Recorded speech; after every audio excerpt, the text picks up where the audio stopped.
Hello. Welcome to Stories for Wonderful Children, the podcast where I share the recordings of the bedtime stories I've created for my children over the years. I'm Dan Wendelin, your host and storyteller. In today's story, we return to find Recheetah and Diana the Stickapod, who have agreed to help Flibbertygibit rescue their friends. But before they can rescue them, they have to find them. I hope you enjoy the story. After the story, stay tuned for a preview of the new Kids Listen Mashups podcast that Stories for Wonderful Children has participated in. Now you may be wondering, as Flibbertygibit and Recheetah and Theodore and Diana were, what happened to all those people who disappeared? What happened to Flip-Flop and Vanilla and the Tickling Wolf? Well, they didn't find out for a little later. But I'll tell you right now, Vanilla had gone to sleep normally that night. But when she woke the next morning, she realized immediately that she was not in her room. Instead, she was in a cage that was hanging from the ceiling of a vast ice cave. The cage was made out of very thick, hard ice. It was very cold. She shivered as she woke up. She was glad she had worn her extra thick nightgown the night before. She looked around and quickly realized she could see goblins everywhere and sanguines flying back and forth through the air of the ice cave. She could also see scattered frost fairies in their ice armor. And way down at the end of the cave, she could see a throne made of ice. She then looked around her cage. She could see that the door was secured by a very complicated lock. There were rows of numbers from 1 to 10, and there were 10 rows of them. And she figured that if she pressed the right number in each row, that the lock would open and she would be able to get out. She started thinking about it. She was, after all, a very clever little girl, and she wanted to think of a way out of the cage. While she was thinking, she looked around. She could see... There was a lock on the cage? Mm-hmm. She could see other cages suspended from the ceiling of the ice cave. And when she squinted, she could see that in one of the cages, it looked like there was a Tickling Wolf. In another cage that was very far away, she thought she might see Flip-Flop. And in a very small cage that was really too far away for her to be sure, she thought there was some sort of fairy. She saw that there was something else on the far side of the cave. There were rows of cages with some sort of animal in them that she did not recognize. What did they look like? They were pretty far away, so she couldn't be sure. But they were mostly sort of a light brown color. The cages that they were in looked different. They didn't look like just ordinary ice. They each had sort of a glow around them. So Vanilla thought that perhaps there was something magical about them. As she looked around more, she realized that there was something rather strange going on down below, which is that from time to time, a frost fairy would just disappear. And as she watched, other times she would see frost fairies just appearing again. And she thought that this was very curious. Appearing again with what? Well, it wasn't necessarily the same frost fairy. It was just sometimes they just appeared out of thin air. And Vanilla thought that this was very curious, because she had been dealing with frost fairies for quite some time. And she had never known them to have the power of invisibility. And she had never known them to be able to just appear in one place or disappear in one place and appear in another the way a messenger cat would. This is very strange, thought Vanilla. I wonder where they've gotten all these new powers. And such a large gathering of them. She began to think. Did she find Jack Frost there? She began to think about what it was she needed to do. She thought about the lock She knew there were too many numbers for her to just be able to guess. But she thought that whoever put her into the cage must have opened that lock, and that they must have left fingerprints of some kind. So if she looked very carefully at the lock, maybe she could see which numbers had fingerprints on them. When she just looked at it, it didn't work, but then she got an idea. She lifted the lock and breathed on it. And when she breathed on it, her breath froze on the numbers, like the frost from her breath, the water mist from her breath. Yeah. And when it froze, she could see that some of the numbers looked different. She quickly memorized what the numbers were. After she had memorized those numbers, she sat down in the cave and thought for a while. Cage? Right, in the cage. Well, about the time that Winella was doing all these things, Diana and Recheetah were sitting in the clubhouse of their swing set in the backyard with the map of everything. Rebecca had begun to unfold the map and had quickly discovered that they had a problem. The map of everything had, well, everything on it, and so it was enormous. She had only unfolded the first couple layers of it when it had already taken up the entire floor of their clubhouse. So she folded it back up, and they took it down into the yard and began to unfold it. And Diana got on one side, and Rebecca got on the other, and they unfolded, and they unfolded, and they unfolded until the map had covered the whole yard, and there was still map that hadn't been unfolded yet.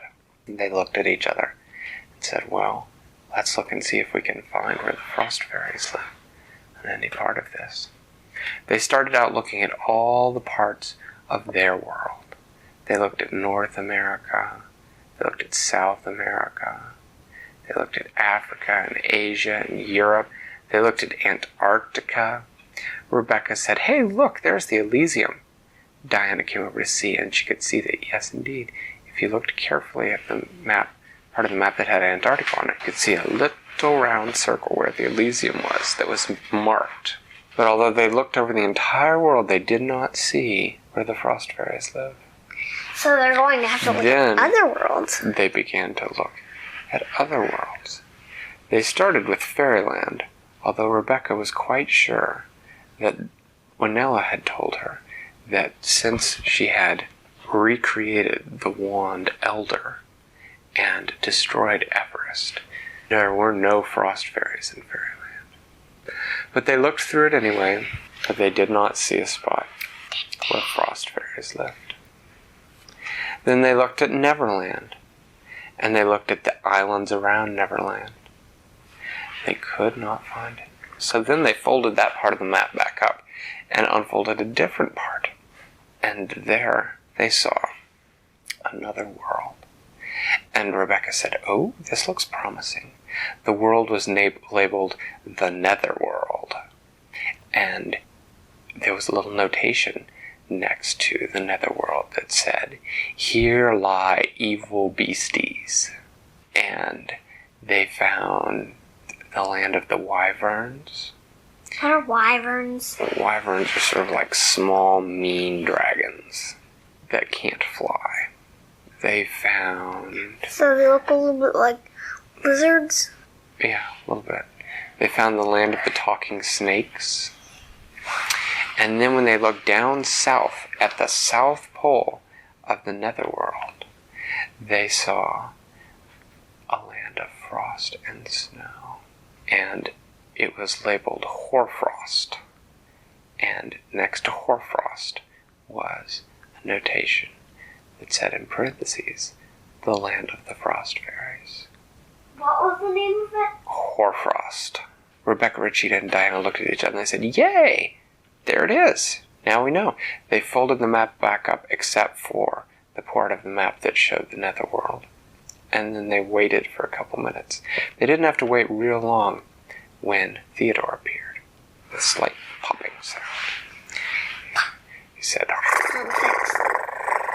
so, have you found where you must go? And Yes. Yes? Diana said, we have to go to Hoarfrost And Rebecca said, "It's in the netherworld." Theodore frowned. He said, "Oh, that's a problem. Messenger cats can't go to the netherworld." "You can't?" said Rebecca. "Why not?" "Well," said Theodore, "messenger cats can go any place where a cat's paw highway has been built. But Flibbertygibit has tried to extend the cat's paw highway into the netherworld.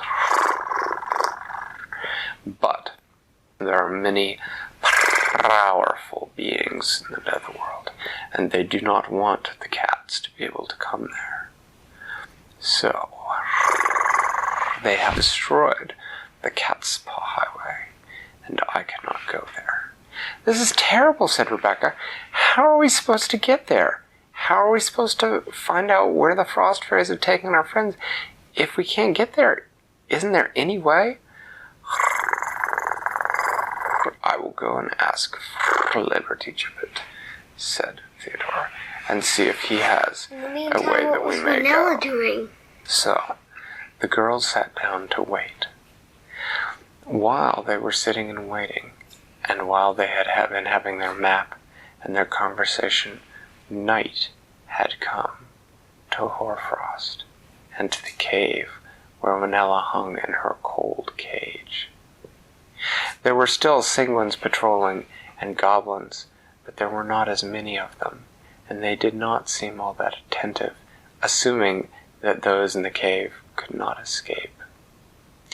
Manella quickly pressed in the numbers that she had memorized earlier, and to her satisfaction, the lock sprung open. She grabbed tightly to the edge and sort of flipped herself down so that she was hanging, and then dropped as quietly as she could to the floor of the cave. It was then that she noticed something rather peculiar. The cave, as far as she could tell, had no entrance. The Singwins and the goblins and the frost fairies that were appearing and disappearing in the cave were not coming in through an entrance. They were just appearing. Great, thought Manella. How am I supposed to get out? She decided that the best thing to do next would be to check on the inhabitants of the other cages. The tickling wolf was closest. As she snuck towards him, she could hear him laughing. And as she got close, she could see that the frost fairies had tied him up in such a way that his paws were under his own armpits, and so he was continually tickling himself. And so he was laughing so hard that he could not answer her. He could not escape. And then she snuck to where Ray was, and Ray had some sort of looked like snowball stuffed in her mouth, so that she could not sing or make any noise, and so she just shook her head when Manella got close. Manella snuck back behind an ice boulder and looked around. She still did not see a way out of the cave, but she had snuck closer to where the giant throne was, and although she did not recognize the frost fairy on the throne, she could read, written at the top of the throne, then a name. It said, Queen Shiver. Shiver, said Manella. I wonder who that is. I haven't heard of that frost fairy. I didn't even know they had a queen. This is new. I wonder if the fact that she's queen has anything to do with their new powers. Looking around the cave, she could see that she did not think there was any way she could get to Flip-Flop without being spotted. However, she did think that she might be able to sneak around the edge of the cave and to get close to get a better look at the animals that were in the cages. So she began to sneak quietly. At one point, she had to lay down completely flat and throw snow over herself when a patrol of Singwins flew overhead, so that they would not spot her. And at another point, about halfway around the cave, she came across a set of ice armor that did not have a frost fairy wearing it. And although it was very cold to put it on, she went ahead and put it on in the hopes that if she were spotted, they might be confused enough by her frost armor to mistake her for a frost fairy. she successfully snuck around the edge of the cave, close enough to one of the cages. The animal inside it was small and furry. It looked very sad. Winella wondered if it was a talking sort of animal, and so she reached down and, getting a little bit of snow, she made it into a small snowball, just about this big. Not big enough that it was likely to be spotted, but big enough that she could throw it. And she waited until a group of goblins passed by. She stood up and threw it at the cage of the closest little animal. Then she ducked back down except for just her eyes. The animal turned and looked with sad eyes at her. And then it spoke. It said, "Why do you torment us, Frost Fairy? Is the fact that you have captured all of us not enough to make you happy?" Winella realized that she had confused the animal with her frost armor. So she ducked down behind the frost boulder again, the ice boulder, and took off the frost armor. She stood up and said, "No, I'm not a frost fairy. Can you tell me, where are we and what are you?" "Oh," said the animal, "yes, I and all of my friends here are stupendous woofles." "Stupendous woofles," said Winella. "That sounds vaguely familiar. Where have I heard that name before?" The stupendous woofle looked at her and said, "We have the power to teleport from place to place. But the frost fairies with their queen Shiver attacked us and captured us, and now they are using these cages to steal our powers. With our power to teleport from place to place, no one can stop them or protect themselves against them." "Oh," said Winella, "this must be how they captured me and Flip-Flop." Just then she heard something that she did not want to hear. It was the sound of a frost fairy saying, "Hey, you there, how'd you get out of your cage?" Winella had only a few seconds. She knew she was going to get zapped with an ice wand at any moment, and so she did the first thing that she could think of. She picked up the biggest rock that she could find, and in one fluid movement, she threw it as hard as she could at the cage holding the stupendous woofle. As the rock left her hand, she felt the ice wand hit her, freeze her solid, but as she fell to her side to the ground, unable to move, she was smiling inside as she saw the rock fly through the air and with perfect aim hit the stupendous woofle's cage, shattering it. In less than an instant, the stupendous woofle disappeared. Winella hoped very much as the frost fairies carried her back to her cage and put, this time, an ordinary old lock that required a key on her cage. She hoped very much that the stupendous woofle would make good use of its freedom. Back in their backyard, Rebecca and Diana were sitting next to their map, thinking. They had been thinking for quite some time, waiting for Theodore to come back, when they heard a popping sound behind them, and they turned expecting to see Theodore. But they did not see Theodore. What they saw was a small, fuzzy animal, about this big, with soft brown eyes and soft fur. It looked at them and said, "Are you Winella's friends, Diana and Rebecca Recheetah?" "We are," they said. "Allow me to introduce myself," the small animal said. "My name is Elia, and I'm a stupendous woofle, and I think that perhaps we can help each other. And tomorrow night, I will tell you about how Rebecca Recheetah and Diana and Elia, the stupendous woofle, went to Hoarfrost and what they did there." Thanks for listening to Stories for Wonderful Children. I created today's story, but questions and witty commentary were supplied by my children. The music was created by Brandon Thompson. Your reviews and personal recommendations are the main way that new listeners find the show, so thank you for spreading the word. I'd love to hear your feedback, so feel free to get in touch via email or social media, which are listed in the show notes. Until next time, I'm Dan Wendelin, reminding you to tell someone you love a story. Hey kids listening, want to know what we've cooked up for you? Where to start? We introduce you to mashups. We're going to bring in some Kids Listen podcasts and mash them up for you. That is bananas. But how will we mash them up? Ooh. We'll start with some introductions and end with something more personal. I don't know how I feel about that. And in the middle, we'll play some games. Inside? Oh, outside. Have you seen a frog's ears, Polly? What, have you? No, I think they're on the inside. Some of these games will be turned into stories. Hello. Oh, yes. Hello. Excuse me. I've got to use my fierce voice. There's quite the variety of topics. Food, history. That's a fun fact. Podcasts that talk about our kids' future. If it was D, I'd straight away go for deforestation. Mindfulness. Today is going to be great. The news. I never want to hear the name Jacuzzi again. I mean, it sounds like we're set up for a really great, amazing day now, so. That'll be the first day of spring, Sunday, March 20th.